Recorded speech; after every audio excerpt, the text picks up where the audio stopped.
Berada di ujung timur Pulau Jawa, Banyuwangi menyimpan sejuta pesona yang siap untuk saya eksplorasi. Mas, aduh mas.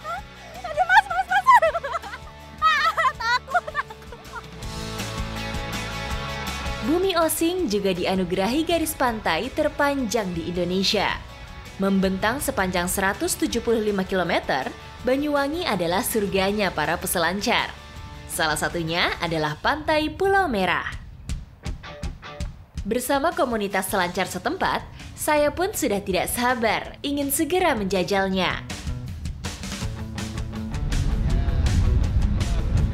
Nah, hari ini saya udah berada di Pantai Pulau Merah dan mau surfing bareng Om Agus. Tapi terlihat nih Om Agus dan teman-teman lagi ngasih pelatihan sama anak-anak lokal surfer di Pantai Pulau Merah. Dan tentunya saya juga membagikan pengetahuan yang saya punya juga. Yuk, ikutin. Pantai Pulau Merah merupakan pantai paling ikonik yang ada di Banyuwangi. Disebut Pantai Pulau Merah karena tak jauh dari bibir pantai ada sebuah bukit yang tanahnya berwarna merah. Kita semua udah siap dan saya excited banget nih mau surfing bareng dengan generasi muda Pantai Pulau Merah. Ikuti jejak saya, jejak petualang! Kelebihan dari Pantai Pulau Merah adalah ombaknya aman untuk dijajal semua tipe peselancar. Mulai dari profesional, amatir, pemula, hingga anak-anak.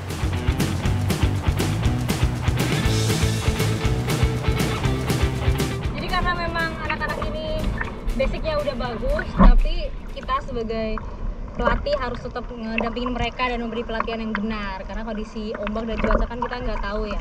Untuk lebih safety-nya harus tetap didampingi. Ayo Hazel, kesana lagi!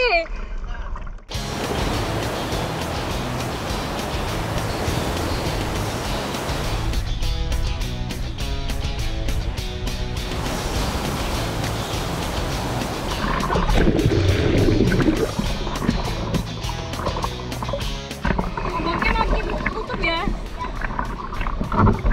Gak apa, kalau nggak bisa nyampe lurus aja. Ya Hazel ya. Kebanyakan nutup nih Hazel. Kamu lurus aja nggak apa. Kalau ombaknya nutup, biar kamu nggak jatuh. Nah, lurus aja. Ini.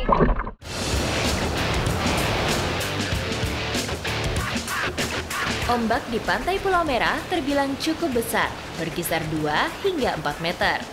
Saya pun harus memberi perhatian ekstra mengawasi surfer-surfer cilik ini.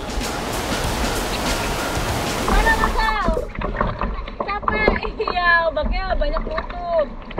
Tapi kamu udah bagus-bagus loh. Kamu udah berapa lama sih surfingnya? 2 tahun ada? Dari TK? Iya. Sekarang umur berapa? 8. Oh, iya. Dia tiap ada ombak paling semangat nih Hazel.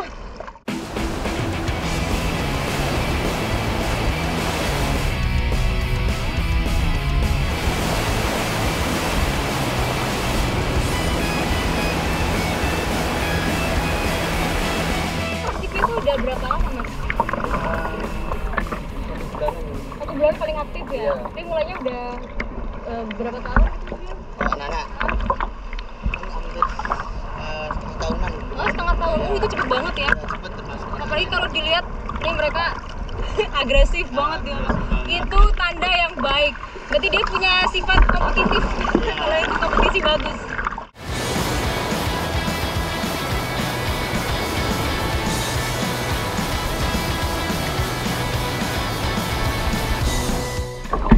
Yang penting kamu, ini kan obatnya yang lurus ya. Ini kamu take off lurus dulu. Kalau udah berdiri, bagus nanti baru ngimbangi nanting lagi. Kalau kamu langsung nanti bisa ke bawah enggak?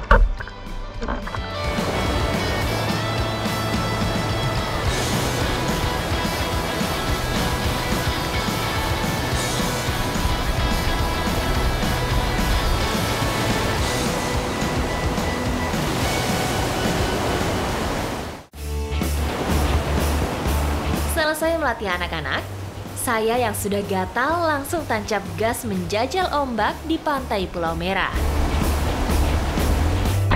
Ini spot surfing gitu namanya beach break atau pantai yang dasarnya pasir.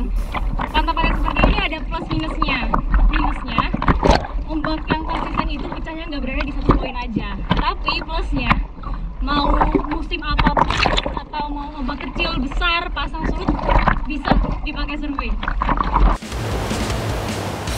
Selain ombaknya bagus untuk surfing, gugusan pulau-pulau juga menambah keindahan pantai yang satu ini.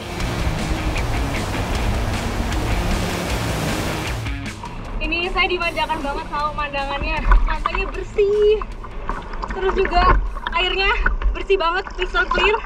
Terus yang unik ada pemandangan Pulau Merah juga. Keren banget di sini. Banyaknya bukit di kawasan ini terjadi akibat adanya pertemuan dua lempeng aktif, yaitu Indo-Australia dan Eurasia. Wajar jika pemandangan dan ombak di Pulau Merah disebut salah satu yang terbaik di tanah air.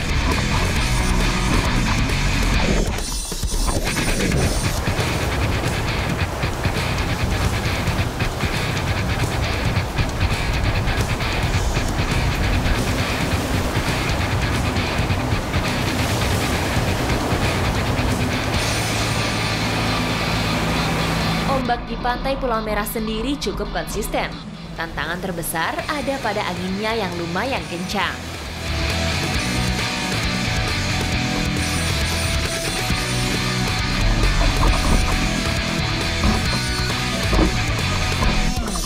Bener aja timingnya. Saya diputar ombak yang salah. Terus langsung clear banget.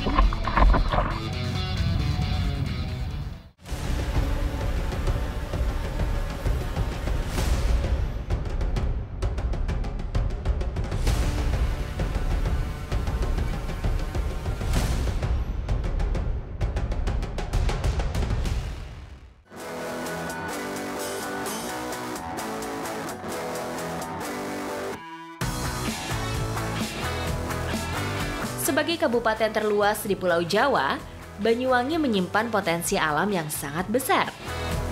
Dengan luas lebih dari 5.000 km persegi, bumi Osing bahkan lebih besar dari Pulau Bali. Tak heran, beragam tanaman tumbuh di sini. Salah satunya umbi gadung.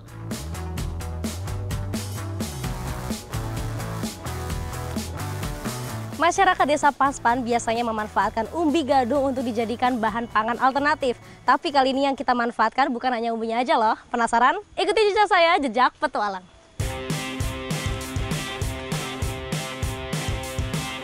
Gadung biasanya dibudidayakan para petani sebagai bagian dari tanaman tumpang sari. Meski tak sedikit juga yang tumbuh liar, seperti yang terdapat di Desa Paspan, Kecamatan Glagah, Kabupaten Banyuwangi. Mana Pak umbinya? Ini. Oh ini nih. Ya. Oh ya udah terlihat ini. Ini dia umbi gadungnya. Ada beberapa ya Pak. Kalau dilihat dia ini menjalar ke salah satu pohon dan tingginya sih kalau umbi jalar tuh bisa sampai 5-20 meter. Ini tinggi banget menjalarnya.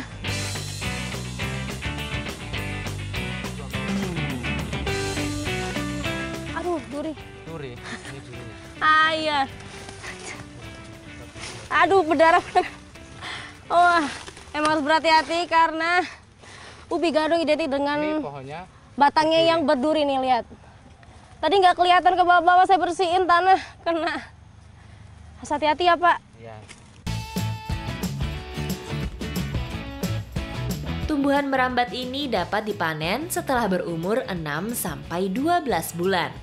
Dibanding singkong, ukuran gadung relatif lebih besar, di mana berat satu buah umbi gadung bisa mencapai 5 kg. Udah.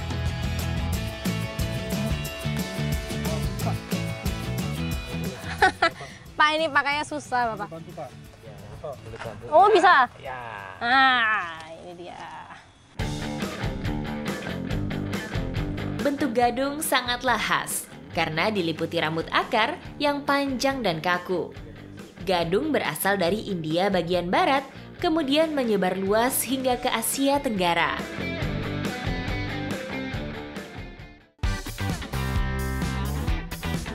Bagi warga Banyuwangi, gadung merupakan salah satu bahan pangan pokok selain beras, jagung, dan singkong. Hanya saja, mengonsumsi gadung tidak bisa sembarangan. Soalnya gadung memiliki racun yang sangat berbahaya.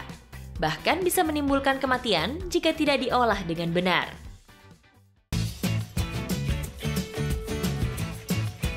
Umbi gadung yang udah diambil tadi sama Pak Toto nggak dipakai semuanya untuk dikonsumsi. Tapi ini nih, beliau akan membuat ramuan khusus untuk berburu larva tawon.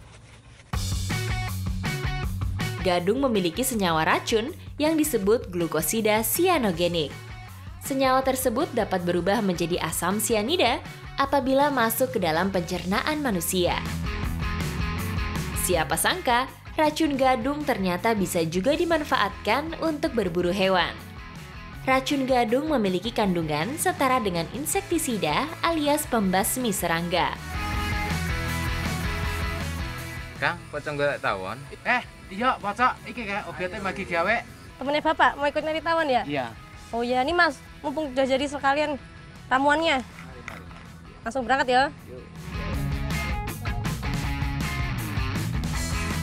Oke, semuanya udah siap, saatnya kita berburu larva tawon. Ikuti jejak saya, jejak petualang. Petualangan pun berlanjut. Masih di Desa Paspan, Kecamatan Glagah, saya mencoba berburu sarang tawon endas. Kami sedang mempersiapkan obor. Untuk senjata kita hari ini akan berburu tawon. Sebentar lagi selesai ya Mas ya? Bisa langsung berburu.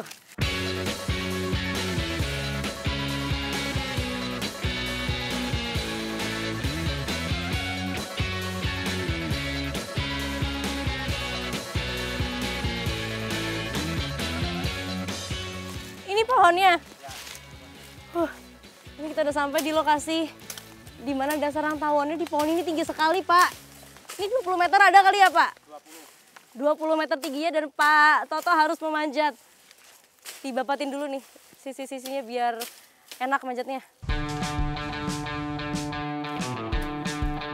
Tawon endas merupakan hewan berkoloni yang kerap berpindah tempat untuk membuat sarang. Sarang tawon endas biasanya menggantung di atap rumah ataupun di alam liar seperti pucuk pohon kelapa. Mereka akan membuat sarang di lokasi yang masih banyak kebun agar aman dari gangguan cuaca dan pemangsa. Juga supaya dekat dengan sumber makanan utama mereka, yaitu bunga dan buah-buahan yang sudah membusuk. Udah mulai Pak, tak pegangi ya dari bawah. Ya. Oke, ini Pak Toto udah mulai naik dan untuk mempermudah kita pakai tangga juga. Karena ini tingginya ternyata 30 meter, bukan 20 meter. Pak, hati-hati Pak.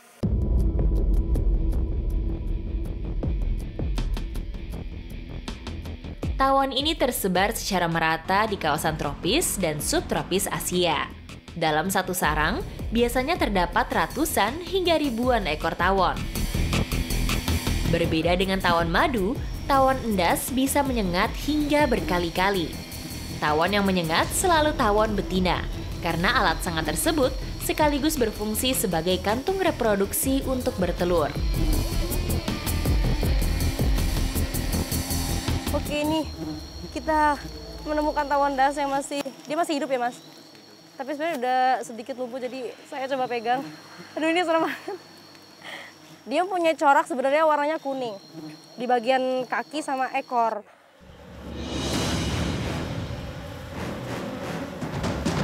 Tawon ini memang merupakan tawon predator dan berbahaya bagi manusia. Meski sangat agresif, tawon endas tidak pernah menyerang duluan.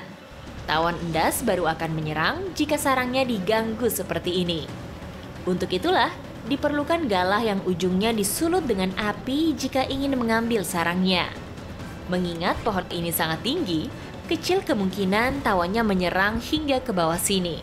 Saya pun cukup aman berada di bawah pohon.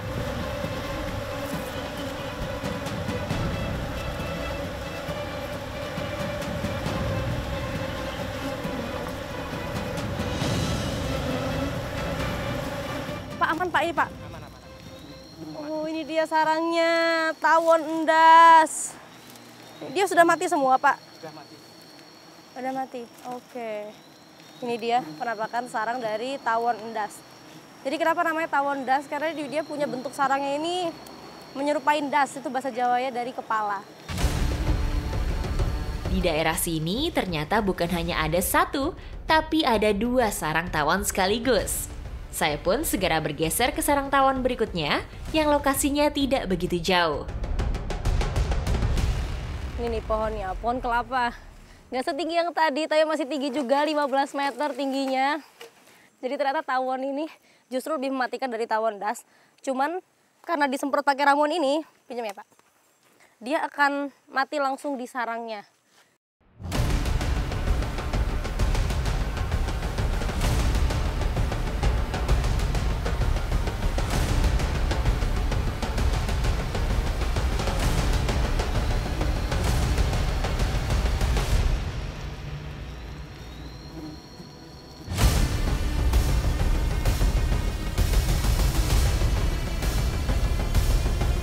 Semprotan racun gadung ke dalam sarangnya ini seketika membuat puluhan ekor tawon Jepang jatuh ke tanah.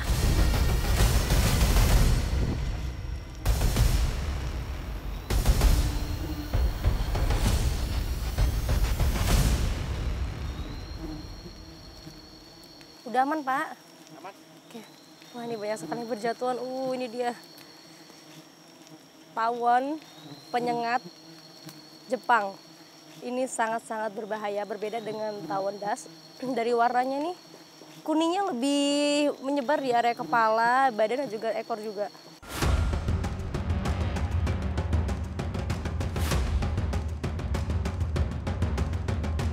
Oke, Pak Toto naik lagi mengambil sarang tawonnya karena emang harus tunggu 30 menit sampai benar-benar mati dan hilang baru aman.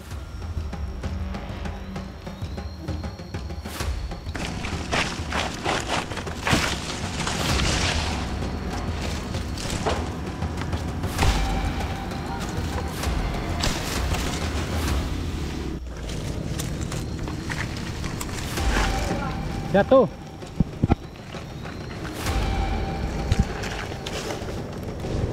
Sayangnya, sarang tawon Jepang yang saya buru ini keburu hancur karena terjatuh ke tanah. Pak, jatuh ya sarangnya? Jatuh. Ini semua udah? Udah. Oh, ini dia sarang tawonnya. Ternyata kecil ya Pak? Kecil. Tapi tak mengapa, satu buah sarang tawon endas saja sudah cukup untuk saya olah menjadi hidangan yang nikmat. Wah Pak, ini udah terkumpul lumayan ya. Ini enaknya larva tawon dimasak jadi apa? Uyah asam. Uyah asem. Wah, pastinya saya mau nyobain kuliner kasih nih uyah asem. Ikuti jejak saya, jejak petualang. Mas.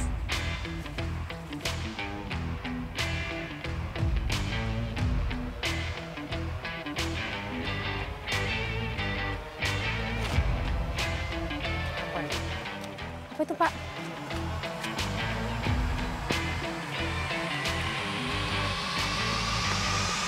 Pak, ular Pak.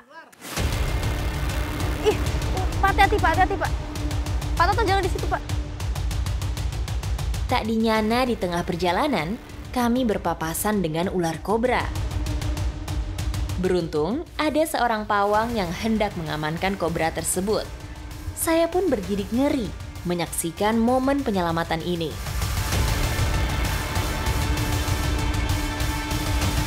Aduh, karung gua nih. Ini nih ada karung. Aduh, Pak hati-hati Pak, itu kobra Pak. Aduh. Kesigapan sang pawang membuat ular berbisa ini akhirnya bisa ditangkap. Ini mau diambil dan direlokasi lagi ke habitatnya ya Mas ya? Selanjutnya, ular kobra tersebut dirilis di tempat yang aman, jauh dari pemukiman warga. Mas Aldo, ini jenisnya kobra apa Mas? Kobra Najas putratrik, Mbak. Iya. Oh. Dia endemik dari Jawa bagian timur tepatnya. Oh, emang dia endemik Iya. kobra dari Jawa Timur. Iya. Itu bisa dilihat dari apa ya Mas? Mulai dari warnanya itu dia lebih ke arah sulfur, Mbak, kayak kuning-kuning. Oh, lebih ke kuningan ya. Kalau yang lebih gelap itu Biasanya dari Jawa bagian barat. oh, dari Jawa bagian barat. Oke, di sini kita akan merilis kobranya karena memang udah lumayan jauh dari pemukiman dan ini memang habitatnya ya Mas, Iya, Mbak. dekat dengan sungai dan dia akan dengan mudahnya mencari makanan.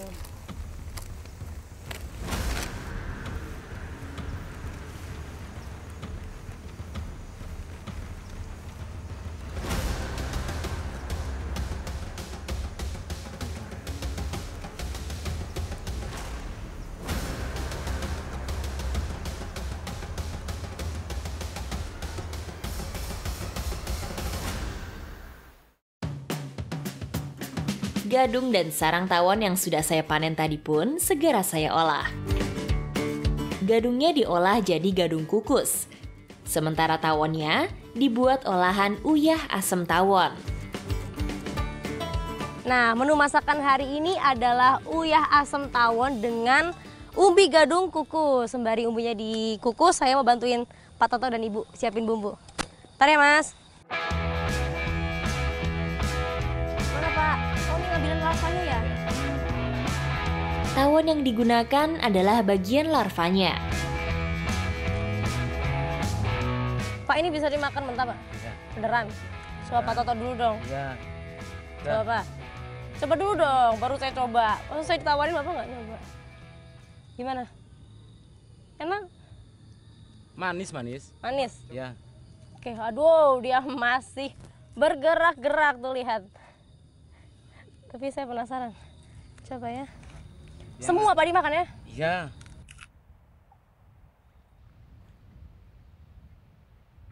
Manis, manis. Oh iya. Iya manis. Ada asam-asamnya. Ya. Not bad ya.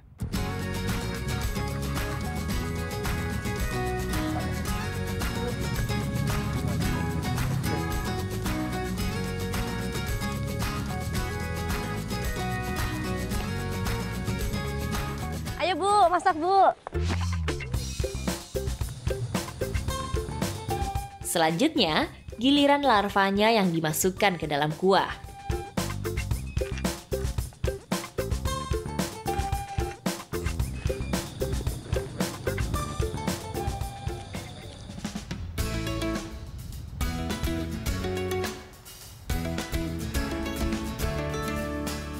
Tak disangka, ternyata hidangan unik ini rasanya cukup lezat.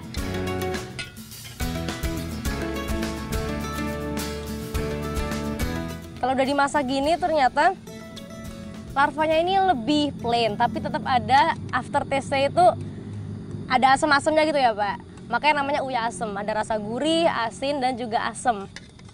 Enak sih ternyata. Kalau umbi gadungnya menurut saya malah mirip kentang. Udah nggak ada rasa getir atau racunnya udah hilang semua. Jadi bener-bener safe untuk dimakan, aman.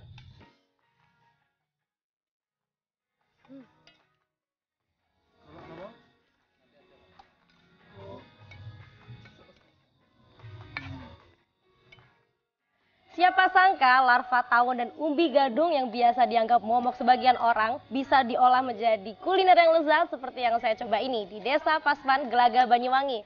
Ikuti jejak saya, jejak Petualang.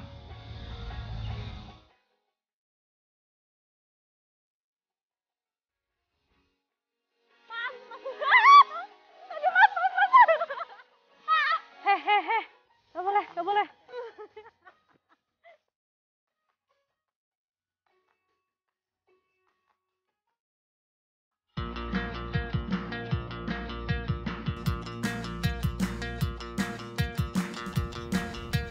Wilayah bagian timur Pulau Jawa dikenal akan wisata pegunungannya yang memesona, bahkan menjadi destinasi favorit wisatawan tanah air. Kawah Wurung, meski belum seterkenal Bromo atau Ijen, Kawah Wurung memiliki panorama yang tak kalah memikat. Jika umumnya kawah berisi air atau belerang, maka di Kawah Wurung sejauh mata memandang disuguhi perbukitan dengan rerumputan hijau bak hamparan karpet permadani. Saking luasnya, savana yang ada di sini dijadikan lokasi menggembala sapi oleh warga sekitar.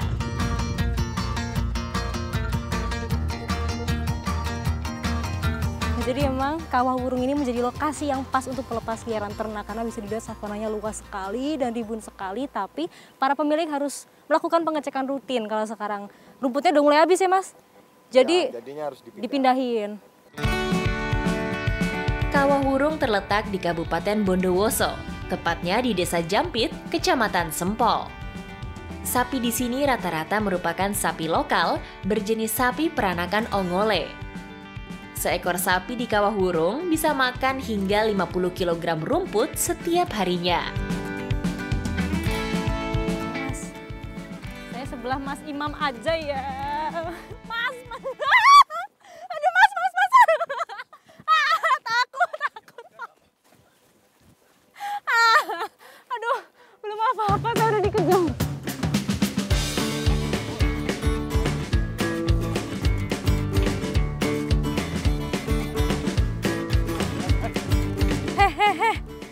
Gak boleh. Ini pedang kita ya, Pak.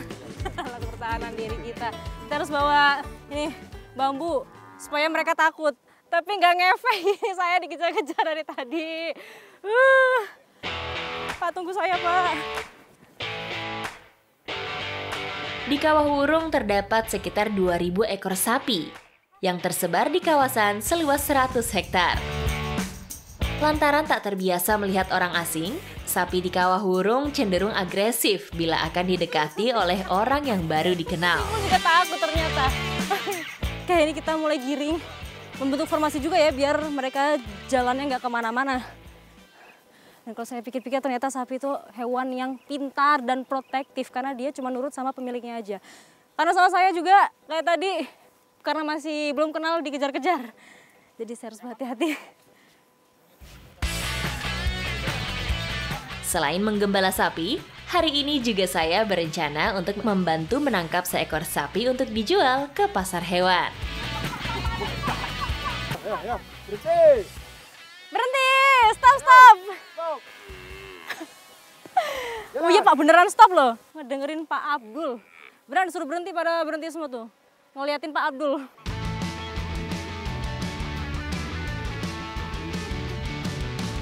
Wah Pak, itu mobilnya udah datang juga. Bisa kita bawa naik ya? Iya. Oke Pak. Mengingat posisi Kawah Wurung yang jauh dari desa terdekat, maka untuk mengangkut sapi harus menggunakan mobil bak terbuka.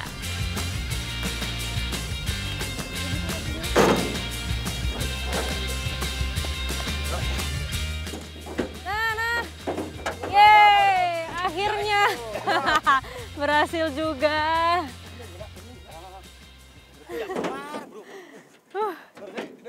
Butuh perjuangan naikin sapi ini.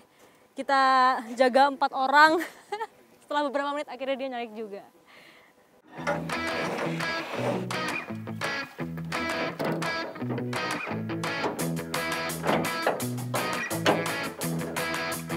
Oke Mas, hati-hati ya.